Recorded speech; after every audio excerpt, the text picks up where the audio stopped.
नमस्कार, आप देखें एनबी न्यूज और मैं हूं आपके साथ प्रियव्रत दीक्षित। स्वागत है आपका आपको उत्तराखंड में। तो उत्तराखंड के सीएम पुष्कर सिंह धामी ने खटीमा स्थित रतूड़ी अस्पताल में निःशुल्क चिकित्सा और जांच शिविर का उद्घाटन किया और इस अवसर पर मुख्यमंत्री ने हंस फाउंडेशन की ओर से दिव्यांगजनों को निःशुल्क उपकरणों का वितरण किया और खटीमा क्षेत्र के लिए एम्बुलेंस को हरी झंडी दिखाकर रवाना किया है। सीएम पुष्कर सिंह धामी ने जनसभा को संबोधित करते हुए कहा कि प्रधानमंत्री नरेंद्र मोदी के नेतृत्व में आज पूरे देश में तेजी से वैक्सीनेशन का कार्य किया जा रहा है और उत्तराखंड में भी 100% पहली डोज लगाई जा चुकी है। साथ ही उन्होंने कहा कि कोरोना काल के बाद राज्य के प्रत्येक जिले में ऑक्सीजन प्लांट स्थापित किया गया है और साथ ही आईसीयू, वेंटिलेटर जैसी सुविधाएं सभी जिलों में हैं। उन्होंने कहा कि कक्षा में एम्स का सैटेलाइट सेंटर खोले जाने से पूरे कुमायूं क्षेत्र को इसका लाभ मिलेगा और हमारी सरकार लगातार स्वास्थ्य, शिक्षा से तमाम क्षेत्रों को बढ़ावा दे रही है, साथ ही कार्य कर रही है और प्रधानमंत्री नरेंद्र मोदी के नेतृत्व में हम लगातार विकास की नई ऊंचाइयों को छूने का कार्य कर रहे हैं।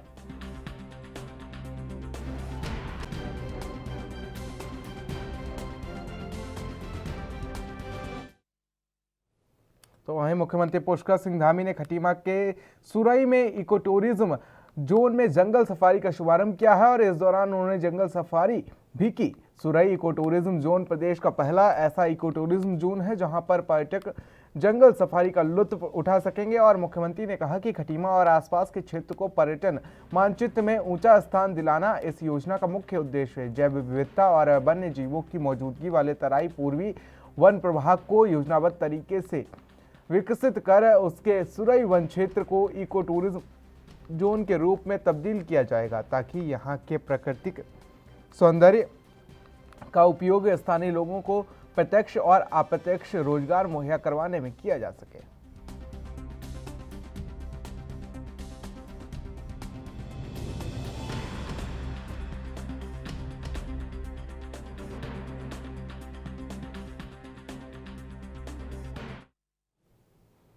तो वहीं उत्तराखंड के मुख्यमंत्री पुष्कर सिंह धामी ने खटीमा में 162.26 लाख की लागत से बन रहे सैनिक सम्मेलन केंद्र और 7 करोड़ 15 लाख की लागत से बन रहे सीडीएस कैंटीन का भूमि पूजन किया है और इस दौरान मुख्यमंत्री ने खटीमा के ग्राम देवकला बनमुड़िया नाले में बाढ़ सुरक्षा कार्य किए जाने और साथ ही आपको बता दें कि ग्राम देवरी बाबा दरियानाथ प्रांगण में बहुउद्देश्य भवन का निर्माण के साथ तमाम घोषणाएं की हैं। मुख्यमंत्री ने कार्यदायी संस्था के अभियंताओं को निर्देशित करते हुए कहा कि निर्माण कार्य में किसी भी प्रकार की कोई कोताही नहीं बरती जाए, साथ ही निर्माण कार्य पूरी गुणवत्ता के साथ किए जाएं। उन्होंने कहा कि सैनिक मिलन केंद्र तथा सीडीएस कैंटीन का डिजाइन भव्य और आकर्षक होना चाहिए।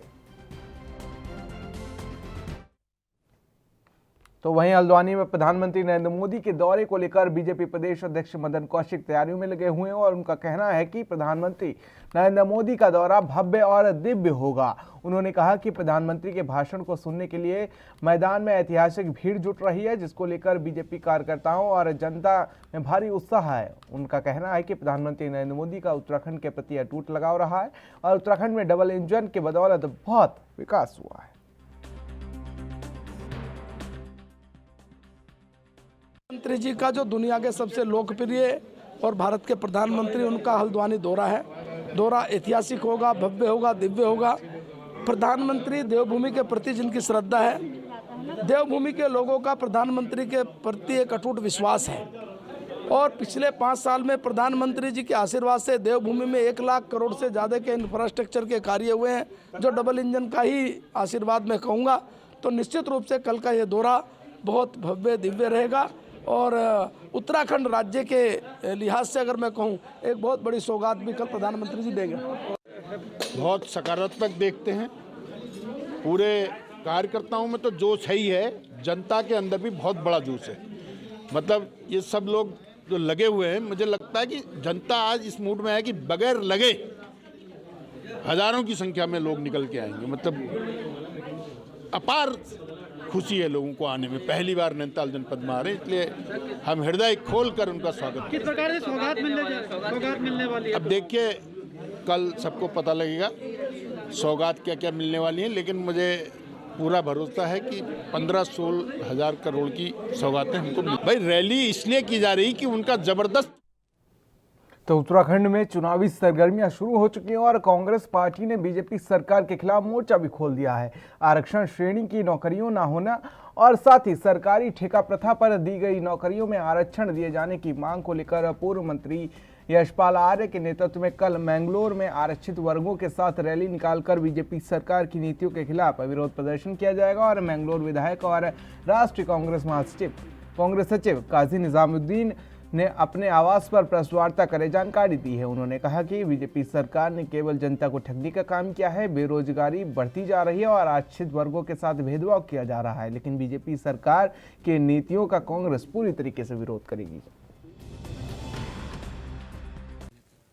उत्तराखंड में भारतीय जनता पार्टी की सरकार रहते हुए बेरोजगारी देश के सर्वोच्च स्तर पर पहुंचा दी और ख़ास तौर से आरक्षित वर्ग के लोगों को बहुत ही ज़बरदस्त चोट पहुंची है और आरक्षण श्रेणी के जितने भी नौकरियां हैं वो नहीं हैं।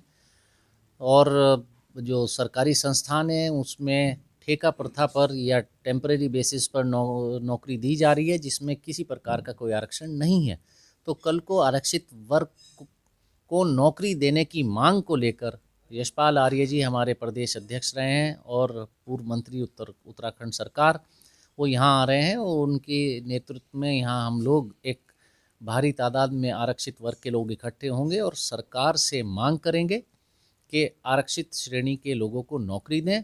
और हम लोग कांग्रेस से का जो हमारा मैनिफेस्टो है वो उसमें भी हम लोग इस बात को शामिल करेंगे कि आरक्षण श्रेणी के लोगों को उनकी। और फिलहाल वक्त एक छोटे से ब्रेक का, जल्द हाजिर होते कुछ बड़ी खबरों के साथ।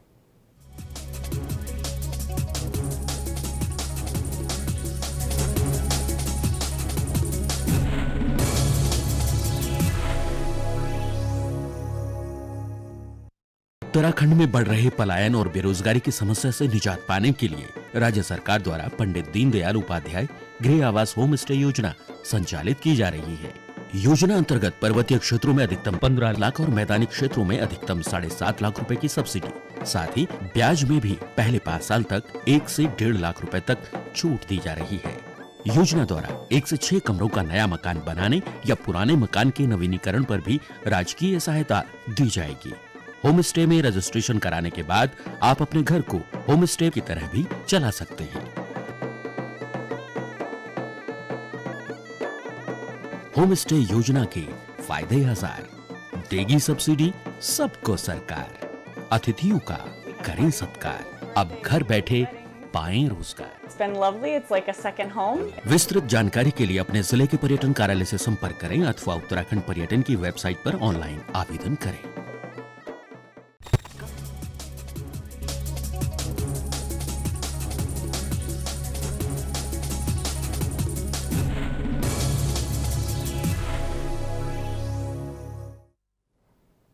तो ब्रेक के बाद आप उत्तराखंड में आप सभी का स्वागत है। रुक लेते हैं खबरों की ओर, जहां पर आपको बता दें खबर देहरादून से है, जहां आम आदमी पार्टी के प्रवक्ता नवीन पेशवाली ने प्रेस कॉन्फ्रेंस करते हुए बीजेपी सरकार को जमकर घेरा है। उन्होंने कहा कि भारतीय जनता पार्टी के शासकीय प्रवक्ता और कृषि मंत्री द्वारा गलत बयान दिया गया है और जो बयान दिया गया है वह अभद्र है और इस भाषा को सार्वजनिक मंच से इस्तेमाल करना भी मुश्किल है।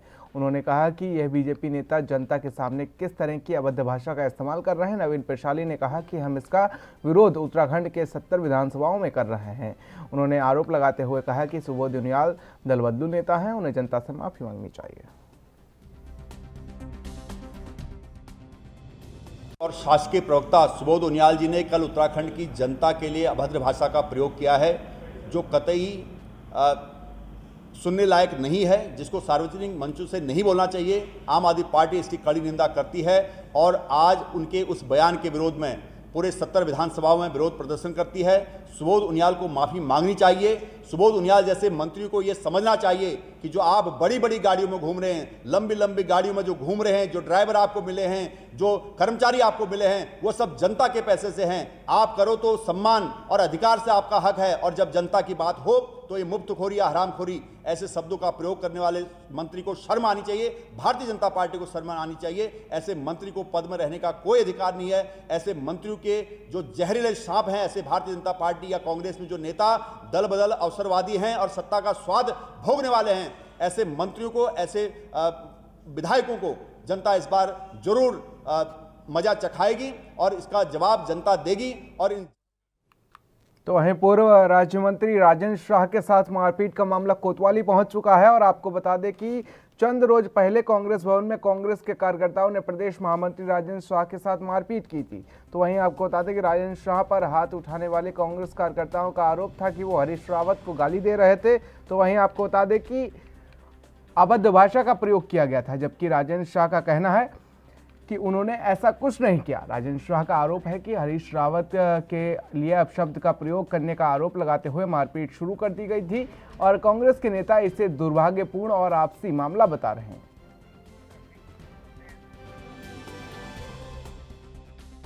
अनुशासन समिति को अगर रिपोर्ट की होगी तो वो देखेगी। निश्चित तौर पर कोई भी मारपीट होना या कोई बुरी बात है, इसका कोई स्वागत नहीं करता है, लेकिन सबको संयम रखना चाहिए।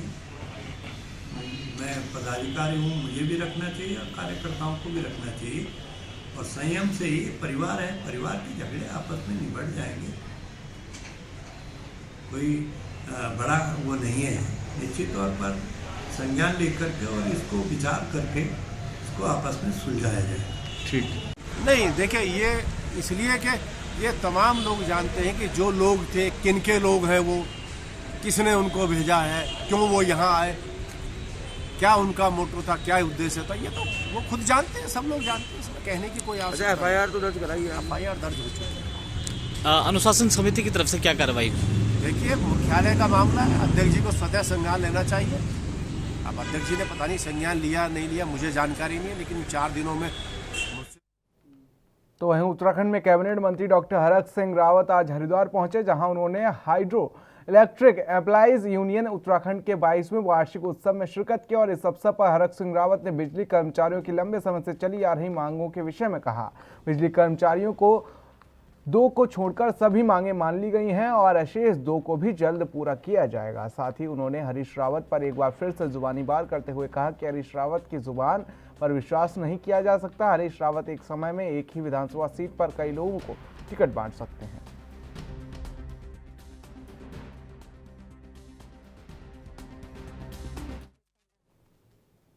तो वहीं देश के साथ अब उत्तराखंड में भी कोरोना के नए वेरिएंट ओमिक्रॉन का खतरा देखने को मिल रहा है। ओमिक्रॉन के मामले सामने आने लगे हैं और उसके बाद आपको बता दें कि सामने आने के बाद कई प्रदेशों ने सख्ती बढ़ा दी है, जिसको लेकर कई राज्यों में नाइट कर्फ्यू और नए साल का जश्न पर पाबंदी लग चुकी है। तीसरी लहर की आशंका और ओमिक्रॉन के खतरे को लेकर राज्य सरकार भी अलर्ट मोड पर है और इसका असर नए साल के पर्यटन कारोबारियों की तैयारी पर भी पड़ सकता है।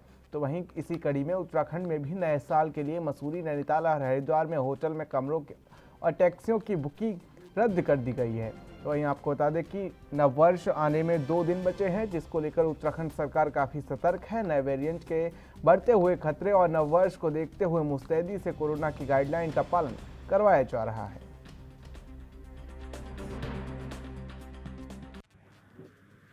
देखिए भीड़ जो है बढ़ेगी और वैसे भी अभी आपने देखा कि 25 तारीख जो थी उसमें उस वीकेंड में भी जो है भीड़ बहुत ज़्यादा हुई थी मसूरी और देहरादून में। तो आने वाले 31 तारीख के लिए भी भीड़ काफ़ी बढ़नी है। तो उसके लिए कोशिश है हमारी कि हम ज़्यादा से ज़्यादा टेस्ट वगैरह हम कर रहे हैं और हमने अपनी तरफ से प्रशासन को बतला दिया है कि एटलीस्ट जो आने वाले लोग हैं, होटलियर्स जितने भी हैं, वो देखें कि 48 आवर्स की RT-PCR की रिपोर्ट ज़रूर हो। ये हमारी तरफ से सजेशन है। पार्टीज को लेकर खास देखिए, बेसिकली जो लोगों से हमारी अपील है, लगातार हम कह भी रहे हैं कि आप जो 31 तारीख का सेलिब्रेशन है अपने घर में रह कर करें। कोई भी प्राइवेट पार्टी इस तरीके से ऑर्गेनाइज ना करें, क्योंकि ओमिक्रॉन के कुछ केसेस यहाँ पर रजिस्टर हुए हैं और कोविड सर्दियों में काफ़ी तेज़ी से फैलता भी है। और जो होटल्स हैं उनको भी निर्देश दिए गए हैं कि 10 बजे के बाद कोई भी पार्टी ना ऑर्गेनाइज की जाए और जो भी होटल में आ रहे हैं जिनकी बुकिंग है उनसे RT-PCR की रिपोर्ट भी ज़रूर लें और 10 बजे के बाद पार्टी ना करें, क्योंकि 11 बजे से कोविड का कर्फ्यू भी अब इम्प्लीमेंट करवा दिया गया है। तो रात्रि 11 बजे से लेकर सुबह के 5 बजे तक कोविड कर्फ्यू रात्रि को निर्गत है और इसको हम इम्प्लीमेंट भी करा रहे हैं। कल पहली रात थी तो हमारी सारी पुलिस फोर्स बाहर निकली थी, जो भी घूम रहा था उनको इसके नॉलेज भी दिया गया है और लगातार मुनादी भी की जा रही है, लगातार अपील भी की जा रही है कि जो कर्फ्यू है वो जनता की भलाई के लिए। तो खबर चमोली से है, जहां राजस्व उपनिरीक्षक वेतन वृद्धि समेत 4 मांगों को लेकर पिछले 1 सप्ताह से पूरी तरह से कार्य बहिष्कार कर हड़ताल पर हैं। तो वहीं आपको बता दें कि राजस्व उपनिरीक्षकों की हड़ताल से ग्रामीण क्षेत्रों में भू दस्तावेजों के साथ राजस्व क्षेत्रों में अपराध नियंत्रण के मामलों में निस्तारण भी प्रभावित हो रहा है। तो वहीं आपको बता दें कि चमोली जिले में सभी तहसील मुख्यालयों पर 23 दिसंबर से राजस्व उपनिरीक्षक 4 सूत्रीय मांगों को लेकर हड़ताल कर रहे हैं। हड़ताली कर्मचारियों का कहना है कि राजस्व उपनिरीक्षक बिना संसाधनों के विषम भौगोलिक परिस्थितियों में कार्य करते रहें, लेकिन शासन स्तर पर उनकी मांगों को गंभीरता से नहीं लिया जाता। उनकी मांग है कि राजस्व निरीक्षक तथा रजिस्टर कानूनगो के पदों को एकीकृत किया जाए। तो वहीं आपको बता दें कि साथ ही दूसरी मांग समान कार्य समान वेतन की है।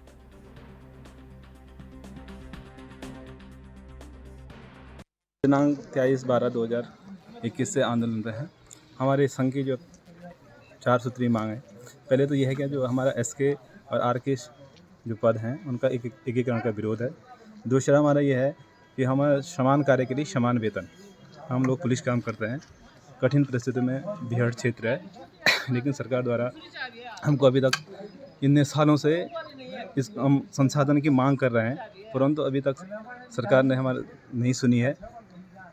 तीसरी मांग हमारी ये एक 16वां बैच एसके का 16वां बैच भेजा जाना था, लेकिन वो भी अभी नहीं भेजा गया है। और चौथी मांग हमारी जो है, हमारा जो ग्रेड वेतन 28वां, हमारी मांग है कि वो 2006 से लागू हो, वो भी अभी तक नहीं हुआ। और इसके हम काफ़ी समय से प्रयासरत हैं।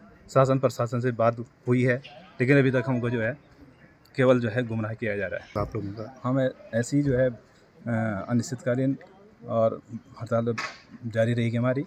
और तो वहीं उत्तराखंड सरकार के मंडियों में नए नियमों के तहत 2 मंडी शुल्क साथ ही 50 पैसे विकास से शुल्क बढ़ाए जाने को लेकर व्यापारियों में भारी रोष है। मंडी शुल्क में की गई बढ़ोतरी को वापस लिए जाने की मांग कर रहे हैं। साथ ही बढ़ाए गए शुल्क को लेकर कृषि मंडी सचिव को ज्ञापन देकर मंडी पर लगाए गए नए नियमों को वापस किए जाने की मांग की है। व्यापारियों ने साफ तौर पर चेतावनी देते हुए कहा कि अगर सरकार गुड़ मंडी पर बढ़ाए गए टैक्स के शुल्क कम नहीं करती है तो अनिश्चितकालीन धरने पर व्यापारी बैठने को मजबूर हो जाएंगे।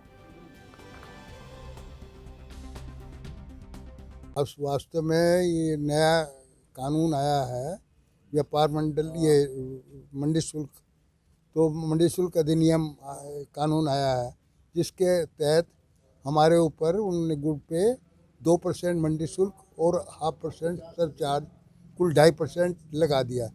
जबकि हमारी निकटवर्ती मंडियां जो यूपी की हैं तो वहाँ पर 1.5% है टोटल, मतलब, और हरियाणा में केवल 0% है, कोई टैक्स नहीं है।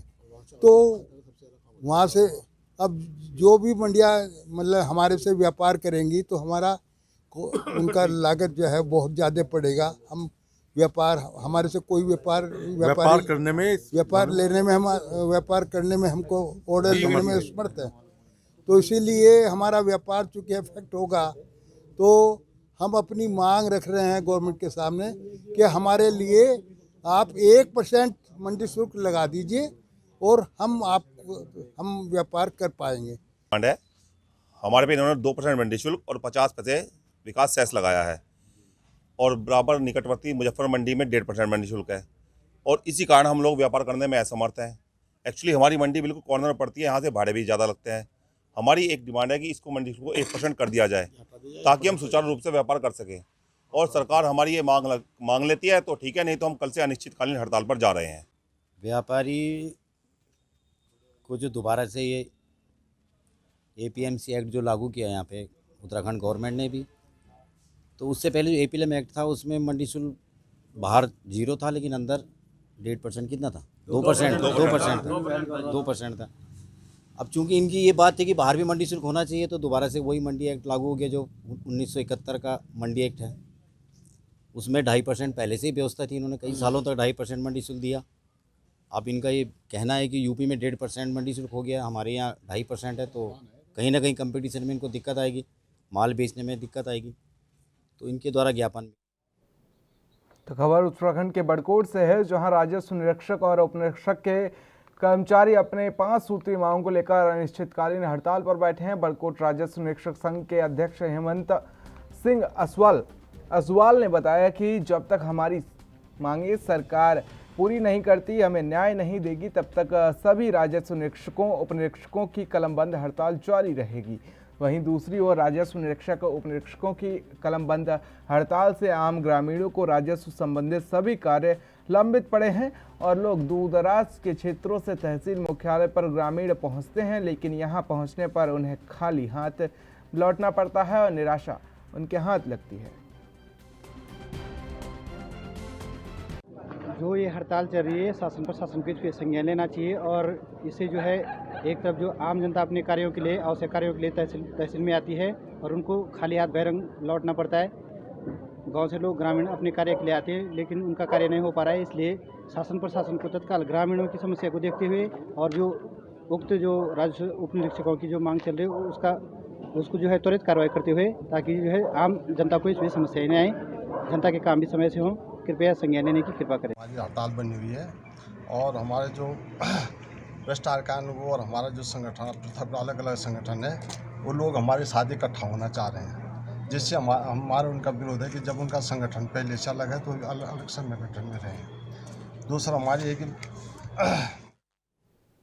तो खबर सितारगंज से है, जहां पुलिस ने नेपाल से लाए गए कछुओं को तस्करों को पास से बरामद किया है। साथ ही कस्टम अधिकारी सुधाकर तिवारी ने बताया कि लगभग 3 दिनों से इसकी सूचना मिल रही थी और हम इनका पीछा कर रहे थे, लेकिन आज सुबह हमें सूचना प्राप्त हुई तो हमने जाल बिछाकर इनको घेरा और फिर पीछा करने के बाद से इनके पास से कछुए बरामद किए गए हैं। ये कछुए नेपाली बताए जा रहे हैं और इनकी अच्छी खासी कीमत बताई जा रही है।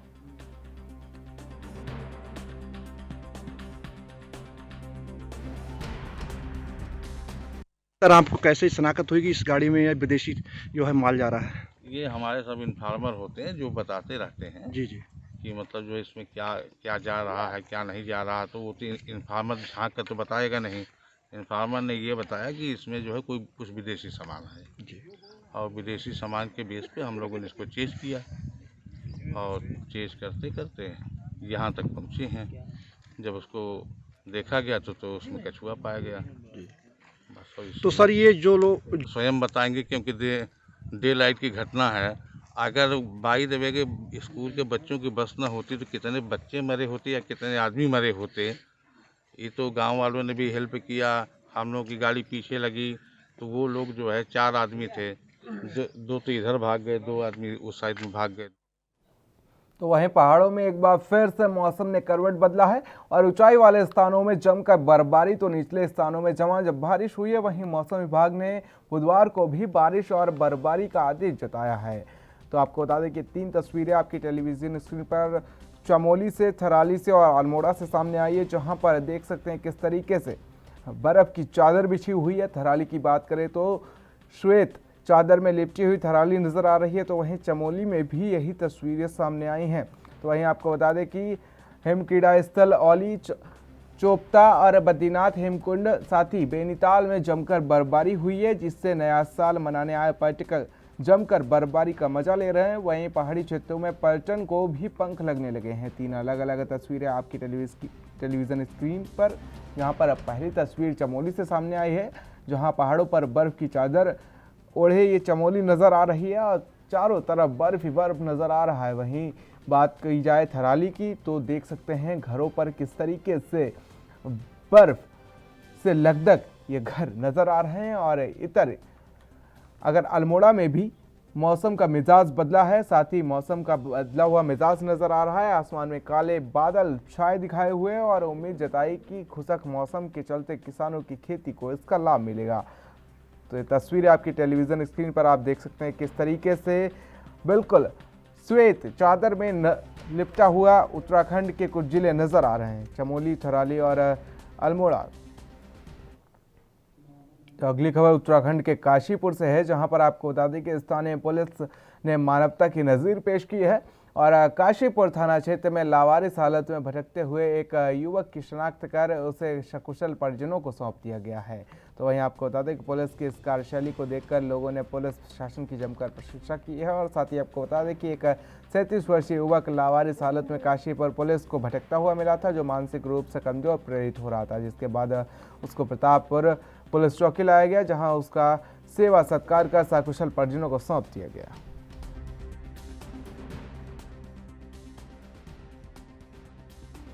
मामला और किस तरह परिजनों से मिलवाया? ये कल हमारी चौकी इंचार्ज है प्रतापपुर में रूबी मौर्या, इनके संज्ञान में आया कि कोई लड़का जो लावारिस 40 साल की उम्र का है और शायद दिमाग से भी थोड़ा सा सामान्य टाइप का है, बोल नहीं पा रहा है। वो एक लावारिस स्थिति में घूम रहा था क्योंकि ठंड का मौसम है और कभी भी कुछ भी उसके साथ कोई घटना हो सकती थी। तो इन्होंने इसको मानवता दिखाते हुए उसको चौकी में लाया। चौकी में लाने के बाद इन्होंने उससे बातचीत की तो उसके भाव भंगिमाओं से पता चला कि वो कहीं बैलपड़ाव क्षेत्र का रहने वाला है। फिर लोकल के लोगों से जानकारी लेने पर बैलपड़ाव में इसके परिजनों तक इन्होंने इसको पहुँचवाया। तो वहीं हरिद्वार में कनखल थाना पुलिस ने वाहन और मोबाइल चोर गिरोह के 3 सदस्यों को गिरफ्तार किया है। पिछले कई दिनों से शहरी क्षेत्र में वाहन और मोबाइल चोरी की कई घटनाएं सामने आ रही थी, जिस पर सक्रियता दिखाते हुए पुलिस ने चेकिंग अभियान तेज कर दिया है। तो वहीं आपको बता दें कि जगजीतपुर पुलिस चौकी में चेकिंग के दौरान पुलिस को संदिग्ध युवक दिखे और पूछताछ करने पर पता चला कि युवकों के पास से बाइक चोरी की गई है और ये युवक मोबाइल और बाइक चुराकर उन्हें सस्ते दामों में बेचते हैं। पकड़े गए युवकों के पास से 4 बाइक और 7 मोबाइल फोन बरामद हुए हैं। वाहन चोर गिरोह का कनखल थाने में पर्दाफाश करते हुए सीओ सिटी शेखर सुवाल ने बताया कि पकड़े गए युवकों पर पहले से चोरी के मुकदमे दर्ज हैं।